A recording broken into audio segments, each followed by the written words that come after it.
میں ہر فضیلت میں ہر صحابی سے، آپ اسی علم کو لے لیں۔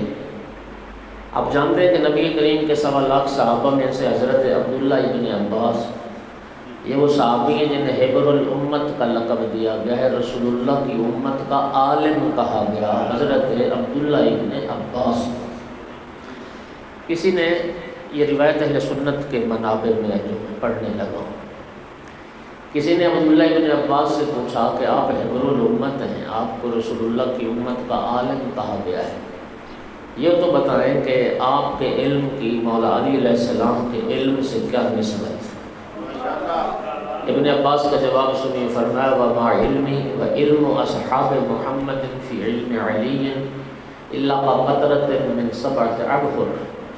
ابن عباس کہتے ہیں میرا علم بھی اور تمام صحابہ پیغمبر کا علم بھی مولا علی علیہ السلام کے علم کے مقابلے میں ایسے ہی تھا جیسے ایک قطرہ 7 سمندر کے مقابلے۔ تمام صحابہ کا علم قطرے کی مانند تھا اور مولا علی علیہ السلام کا علم 7 سمندروں کی مانند تھا۔